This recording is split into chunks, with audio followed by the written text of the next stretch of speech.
अस्सलाम वालेकुम, welcome back to my channel. कैसे हैं आप सब लोग? मैं बिल्कुल ठीक हूँ और उम्मीद है कि आप सब भी बिल्कुल ठीक ठाक होंगे। तो आज व्लॉग की शुरुआत कर रहे हैं जी ब्रेकफास्ट से। तो यहाँ पर सबकी पसंद का ब्रेकफास्ट पड़ा है। तो मैं पहले बच्चों को दूध में ये जो है चोकोस डाल के दे रही थी। तो ये ही बच्चों को ज़्यादातर चीज़ें पसंद आती हैं, उनको हेल्दी खाना नहीं अच्छा लगता, पराठे वगैरह। तो मेरी बेटी भी कह रही थी मुझे भी चोकोस डाल दें, और जो है छोटा बेटा वो भी कह रहा था मुझे डाल दें। तो मैंने कहा चलो मैं आप लोगों को डाल के देती हूँ। तो मुझे तो ये बहुत बुरे लगते हैं, कॉर्नफ्लेक्स तो मुझे अच्छे लगते हैं, खैर ये तो बच्चों के हैं। तो ये मैं भी अपनी बेटी के लिए डालने लगी थी। पहले मैंने दूध को ओवन में गर्म कर लिया था, तो अब मैं ये इनको डाल के दे रही हूँ।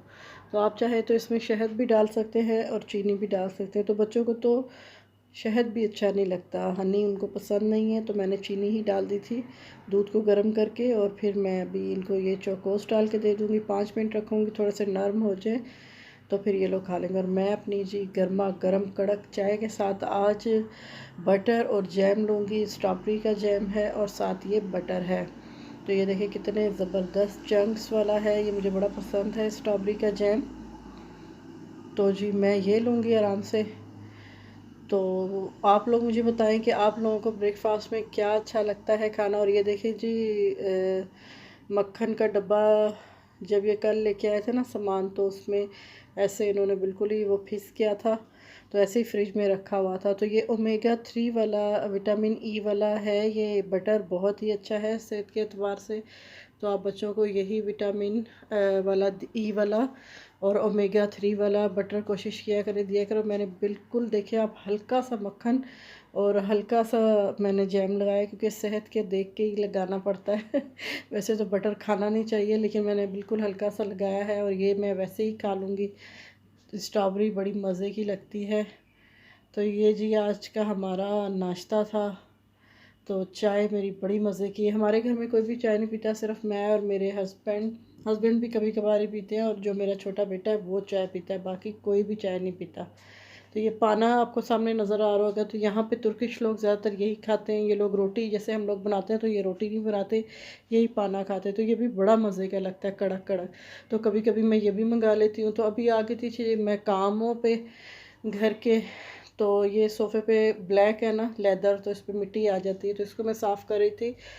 और साथ ही जी तो अभी मैं ब्रश भी लगा लूँगी, क्योंकि यहाँ पे हल्का हल्का ये बाहर टेरेस का जब दरवाज़ा खुलता है ना, तो कोई ना कोई चीज़ हवा के साथ अंदर आ जाती है। वैसे इतनी यहाँ पर जो है सफाई की इतनी डेली मतलब वो नहीं होती। और यहाँ का हाल देखिए इन्होंने क्या किया हुआ। क्रीम्स वगैरह को भी मैं थोड़ा ठीक करके रखूँगी, पहले यहाँ पे ब्रश लगा लूँ सारा, तो फिर उसके बाद मोपिंग करके तो फिर मैं आप लोगों से मिलती हूँ। तो मैं आजकल कोशिश करती हूँ कि ख़ुद भी काम करूँ, क्योंकि आप जब काम करते हैं तो आपके बाजू वगैरह ज़रा हरकत करते हैं, तो अच्छा रहता है घर के काम करना। वैसे तो मैं थोड़ी काम चोर ही हूँ, लेकिन ये कि कभी कभार जब मूड हो तो मैं ख़ुद भी ब्रश लगा लेती हूँ, तो अच्छा लगता है। तो जी बर्तन भी धुल गए हुए थे, अभी इनको भी अरेंज करके रखना है। तो कल मैं ये वाला डिटर्जेंट लाई थी, बहुत ही ज़बरदस्त था, ये लेमन वाला। चिकनाई को बिल्कुल साफ़ कर देखिए अभी कैसे उल्टे सीधे बर्तन पड़े हुए, इनको भी थोड़ा मैं अरेंज कर लूँगी। ढक्कनों को सारों को एक जगह पे कर लूँगी और बाउल्स को एक जगह पे रख लूँगी। तो ये क्योंकि यहाँ पे मेरे किचन में जगह बहुत ही कम है, तो ये एक लकड़ी की छोटी सी मैंने रैक सी रखी हुई, इसके ऊपर बर्तन रखे हुए हैं और इसके बीच में भी रखे हुए हैं। तो जी अभी ज़ाहिर है आपको पता है काम करने के बाद थोड़ी सी प्यास लगती है, तो ये हमेशा चिया सीड जो है ना मैं फ्रिज में भिगो के रखती हूँ। तो ये मैंने रात को भिगो के रखे थे, तो अब मेरे पास ये जो है ड्रिंक था पाइनएप्पल का, तो इसमें मैं 1 चम्मच डाल के पी रही हूँ। तो ये बहुत ही अच्छा है, फुल ऑफ फाइबर है और वैसे भी मैदे को ठंडा रखता है। तो आप लोग ज़रूर चिया सीड का इस्तेमाल किया करें, दूध में डाल के पिएँ या पानी में डाल के पिएँ, तो ये सेहत के लिए बहुत अच्छा है। वैसे मैं कतीरा गोंद भी भिगो के रख देती हूँ, तो वो मैं सुबह अपने बेटों को दूध में डाल के तो देती हूँ, बहुत ही अच्छा रहता है। तो वैसे अब गर्मियाँ जा रही हैं, लेकिन गर्मियाँ अगर चली भी जाएँ तो फिर भी चिया सीड तो पीना ही चाहिए। तो अब जी मैं बैठी थी तो कैमरा एकदम मेरी तरफ हो गया। मैंने फिर कहा कि जी मैंने अपनी तरफ क्या करना है, करके मैंने करनी है यहाँ की थोड़ी चीज़ें सही। तो आपको पता है बच्चे जब कंघी वगैरह करते हैं तो बच्चे कहाँ सही करते, बच्चे तो इनको गिरा गुरू के चले जाते हैं। तो मैंने कहा ये थोड़ी सी हमने अपने यहाँ पे एक बड़ा सा मिरर पड़ा हुआ है और इसके साथ ये 2 टेबल रखे हुए हैं। वैसे तो ये ड्रेसिंग नहीं है लेकिन ये छोटा सा बनाया हुआ है। यहाँ पे ये लोग जो है अपना चेयर पे बैठ के अपने ब्रश वगैरह भी कर लेते हैं और यहीं से क्रीम वगैरह भी लगा लेते हैं। तो इसको भी अरेंज कर दिया है मैंने। तो अब जी डाइनिंग टेबल की बारी आ गई थी। तो इस पे भी काफ़ी वैसे तो साफ़ सुथरा था लेकिन आपको पता है नाश्ते के बाद कोई ना कोई चीज़ गिर जाती है।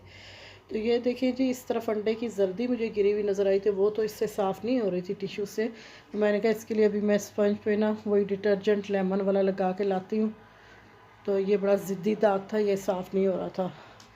तो मेक श्योर करती हूँ, बच्चों को बड़ा बोलती हूँ कि मैं यहाँ टेबल पे बैठ के, क्योंकि मेरा जो छोटा बेटा है ना वो इस पे बैठ के ड्राइंग करता है, उसको मैं इतना मना करती हूँ आप अपने टेबल पे बैठ के, ये सौंफ हमेशा मेरे टेबल पे मौजूद होती है और टिशू हैं और ये जो दांतों में फंस जाता है ना, तो क्या बोलते हैं इसको, मुझे इसका नाम ही नहीं आना। खैर आप लोग मुझे कमेंट में बताइएगा, मुझे तो इसका नाम ही भूल गया। हाँ सॉरी, टूथपिक्स। तो ये भी रखी हुई हैं और जैम भी मैं यहीं रख देती हूँ। ये रोटी वाला डब्बा भी मेरा यहीं पर पड़ा होता है, इस पर डब्बा रोटी रखी हुई थी। तो आप लोग बताएं कि कैसे। और ये देखिए फ्रिज का भी हाल अहवाल काफ़ी ख़राब है, इसको भी साफ़ करना है, अरेंज करना है। तो जी अभी बच्चों को भूख लगी थी तो मैंने गोला कबाब ना बना के फ़्रिज में रखे हुए थे। तो ये मैं अभी आपको बाद में गोला कबाब दिखा रही हूँ। मैंने एक रात पहले ही बना के ना तो फ्रीज़ कर दिए थे। तो ये काम आते हैं जब कभी ऐसे भूख लगे या कोई चीज़ ना हो तो जल्दी से आप बच्चों को बना के दे सकते हैं। तो जी मैंने सैलेड कट करके रख लिया था, लेटस थे और खीरे थे, ओलिव्स थे, प्याज था, हरी मिर्चें थी और टमाटर काट के रख लिया था। और ये मैंने गोला कबाब को फ्राई करके इन पे ज़्यादा सा चाट मसाला डाल दिया और यहाँ पे मैंने पराठे बनाए थे। तो मैंने कहा इनको गोला कबाब वाले पराठा रोल मैं बना के देती हूँ। तो मैंने मायनीज़, दही का रायता रात का पड़ा था वो डाला है और केचप डाला है और ये मैं अभी डिप बना के ना तो अपने पराठे पे लगा लूँगी। और बीच में मैं गोला कबाब रख के और ऊपर सैलेड डाल के इसको सिंपली फ़ोल्ड करके, तो मैं कोई पेपर वगैरह नहीं लगाने वाली क्योंकि अभी बच्चों को ही देना है तो क्या इतना वो करना। तो बच्चों को भूख लग रही थी तो मैंने कहा चलो, उनको इतने अच्छे लगे ना, आप यकीन करें ये मैंने कल बनाए थे और आज भी बच्चों ने कहा कि हमें बना के दें। तो ये सैटरडे का व्लॉग है जो मैं आप लोगों के साथ शेयर कर रही हूँ। तो संडे को मैं जो बनाऊँगी तो वो भी आप लोगों के साथ ज़रूर रेसिपी शेयर करूँगी, क्योंकि संडे को ख़ास खाना हमारे घर बनता है क्योंकि सब घर में होते हैं और बच्चों की पसंद क्या बनता है। तो जी ये टमाटर, प्याज, मुझे तो इतना सैलेड पसंद, मैंने इतना ज़्यादा सैलेड डाल दिया था ना कि छोटे बच्चे को, बेटे को तो मैंने खैर डाल के नहीं दिया था, लेकिन बड़े बच्चों को डाल के दिया था तो उन्होंने भी थोड़ा थोड़ा निकाल दिया था, कहते बहुत ही डाल दी। मैंने कहा इसी तरह चलो सैलेड भी खा लोगे। हरी मिर्चें भी डाल दी थी, ये इतनी ज़्यादा तीखी नहीं है, ये नॉर्मल ही है। तो बहुत ही मज़े का ये आप ज़रूर ट्राई कीजिएगा, गोला कबाब के जो है रोल पराठा, ज़बरदस्त। तो ये ज़रूर ट्राई करो। ये डिप बड़ी मज़े की थी, रायता था जो रात का बना हुआ था, सिंपली मायोनीज़ था और केचप था। और मैंने गोला कबाब के ऊपर क्योंकि ढेर सारा मैंने चाट मसाला डाला था तो उससे तो बहुत ही मज़े का फ्लेवर आ रहा था। ये देखिए एक मैंने बाइट ली, इतना मज़े का था ना, फिर मैं खोल के आपको दिखा रही हूँ कि इसमें क्या क्या था। खैर मैंने साथ एक खीरा भी ले लिया था क्योंकि मुझे सैलेड बड़ा पसंद है। और अब रात हो गई थी तो रात को बना था जी हमारे घर भुना हुआ चिकन और साथ कुल्फ़ा और चिकन। तो मैंने भुना हुआ चिकन बनाया था तो आधा मैंने फिर कुल्फ़ा भी डाल दिया था उसमें क्योंकि बच्चों को पसंद होता है। और अब जी रात हो गई है तो मैं अपने लिए मिंट वाला ग्रीन टी बना रही हूँ जो कि बहुत ही अच्छा है आपकी सेहत के लिए। जब आप इतना कुछ सारा दिन खा लेते हैं तो फिर आप ये मिंट टी पी के अपने आप को ये दिलासा दे सकते हैं कि इससे वेट कम हो सकता है। खैर वेट तो नहीं कम होता लेकिन हैवीपन काफ़ी ख़त्म हो जाता है। तो मुझे दुआ में याद रखिए, अगर मेरा व्लॉग अच्छा लगा हो तो मेरे चैनल को सब्सक्राइब करें, लाइक करें, शेयर करें। Thank you for watching. अल्लाह हाफ़िज़।